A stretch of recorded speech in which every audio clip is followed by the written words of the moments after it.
ज्यों त्यों प्रेम खिलन का चाओ, सिर तर तली गली मेरी आओ। इत मार्ग पैर तरीजै, सिर दीजै कान ना कीजै। वाहिगुरू जी का खालसा, वाहिगुरू जी की फतेह। गुरु दे इस फरमान ते खरे उतरन लई ਸਿੰਘਾਂ ने कई कुर्बानियां दित्तियां, पर हौसले पक्षों कदे भी हार नहीं मन्नी। ਸਿੰਘਾਂ ਦੇ इसे ही हौसले का प्रतीक ने सिख इतिहास विच होए घल्लूघारे अते खूनी साके। घल्लूघारे का अर्थ है ਉਹ घटना जिस तो बाद विच पूरी तरह तबाही हो जाए, वड्डे दर्जे का कतलेआम ਜਾਂ फिर खूनी साका। गुरदासपुर विचला छोटा घल्लूघारा गुरदासपुर के कानूवान विखे 1746 ईस्वी विच होया सी, जिस विच ਸਿੰਘਾਂ ਦਾ भारी जानी अते माली नुकसान होया सी। आओ जगबाणी की इस पेशकश के जरिए जानते हाँ छोटे घल्लूघारे का इतिहास।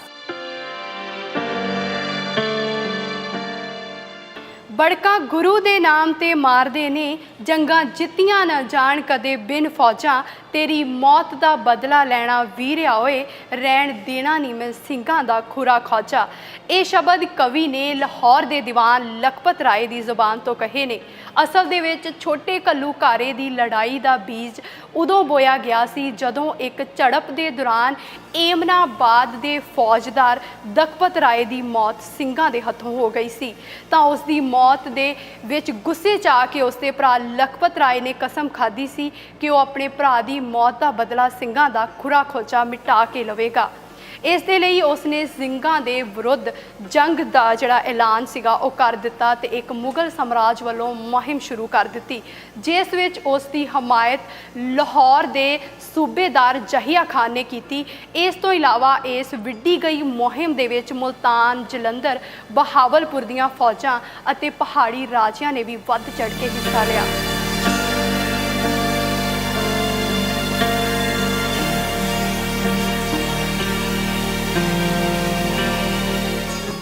लाहौर के दीवान लखपत राय ने अपने भरा की मौत का बदला लैण लई लाहौर के सिखां नूं भयानक तसीहे दे के मारना शुरू कर दिता। जदों इस दुख भरी घटना बारे नवाब कपूर सिंह नूं पता लगा तां उन्हां ने सुनेहा भेज के सारे सिख जरनैलां नूं फौजां समेत कानूवान दे शम च इकट्ठे कर लिया। कानूवान दी शम च नवाब कपूर सिंह, जस्सा सिंह आलूवालिया, जस्सा सिंह रामगढ़िया, शहीद बाबा दीप सिंह समेत होर बहादुर सूरबीर जरनैल अपनियां फौजां समेत पहुंच गए। सिखां दी फौज की कुल गिणती 20 तो 25 हज़ार के करीब सी। लखपत राय ने लखां की गिणती च शाही फौज नाल कानूवान की शम नूं घेरा पा लिया ते खास थावां ते तोपां बीड़ दित्तियां। यह घेरा तकरीबन 3 महीने पिया रहा। सिखां ने बड़ी दलेरी नाल टाकरा कीता। ਉਹ ਰਾਤ ਨੂੰ जंगल चों निकलदे ते लखपत राय दीआं फौजां ते हल्ला बोल के राशन ते हथियार लुट के लै जांदे। वरताया कहर ਸਿੰਘਾਂ ते बड़ा भारी, चली कहर दी इत्थे तलवार पाई। बहुत सिंह शहीदियां पा गए ते कीती गिणती कई हज़ार पाई। बाकी जख्म तो कोई ना खाली, जूझ गए पैदल असवार पाई। इन्हां सतरां दे विच कवि ने ਸਿੰਘਾਂ दे हर हालात विच मुगलों नाल लोहा लैण दे जज्बे नूं बयानिया है।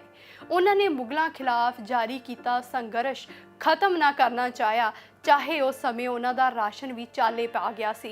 इस गल की खबर जदों मुल्तान के वजीर कौड़ा मल नूं लगी तो ਸਿੰਘਾਂ दा सच्चा हिमायती होने करके भुखे प्यासे जंग विच लड़न की बेवसी नूं समझदा होया ਸਿੰਘਾਂ दी हमायत वजों बाहर आया।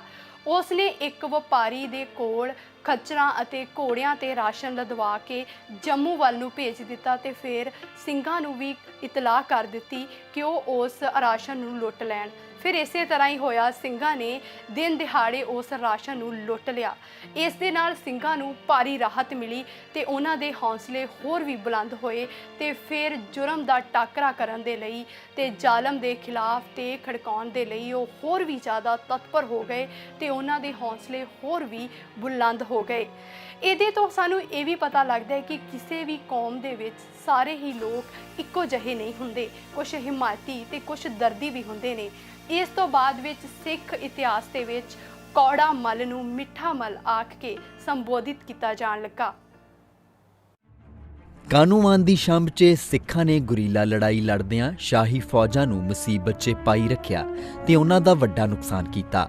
ਲਖਪਤ ਰਾਏ ਨੇ ਸਿੱਖਾਂ ਦਾ ਖੁਰਾ ਖੋਜ ਮਟਾਉਣ ਦੀ ਭੈੜੀ ਨੀਅਤ ਨਾਲ ਇੱਕ ਪਾਸੇ ਤੋਂ ਜੰਗਲ ਕਟਵਾ ਕੇ ਅੱਗ ਲਗਾ ਦਿੱਤੀ।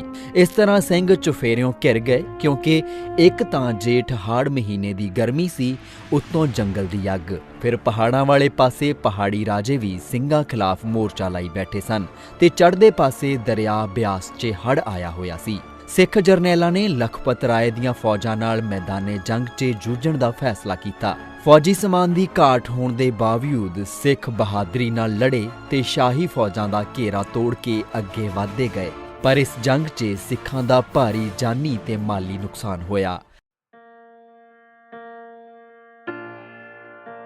ਸਾਰਾ ਦਿਨ ਚੱਲੀ ਇਸ ਗਹਿ-ਗਚ ਲੜਾਈ 'ਚ ਲਗਭਗ 11,000 ਤੋਂ ਵੱਧ ਸਿੰਘ ਸਿੰਘਣੀਆਂ ਸ਼ਹੀਦੀ ਪਾ ਗਏ। 2,000 ਦੇ ਕਰੀਬ ਸਿੰਘ ਜੰਗਲ ਦੀ ਅੱਗ 'ਚ ਝੁਲਸ ਗਏ। ਕੁਝ ਦਰਿਆ ਪਾਰ ਕਰਦਿਆਂ ਸ਼ਹੀਦ ਹੋ ਗਏ। ਸੈਂਕੜੇ ਸਿੱਖ ਲਖਪਤ ਦੀ ਗਿਰਫਤ 'ਚ ਆ ਗਏ, ਜਿਨ੍ਹਾਂ ਨੂੰ ਲਾਹੌਰ 'ਚ ਸਖਤ ਤਸੀਹੇ ਦੇ ਕੇ ਸ਼ਹੀਦ ਕਰ ਦਿੱਤਾ ਗਿਆ। ਇਹ ਸਾਕਾ 17 ਮਈ 1746 ਈਸਵੀ ਨੂੰ ਵਾਪਰਿਆ, ਜੋ ਇਤਿਹਾਸ 'ਚ ਛੋਟੇ ਘੱਲੂਘਾਰੇ ਦੇ ਨਾਂ ਤੋਂ ਪ੍ਰਸਿੱਧ ਹੈ।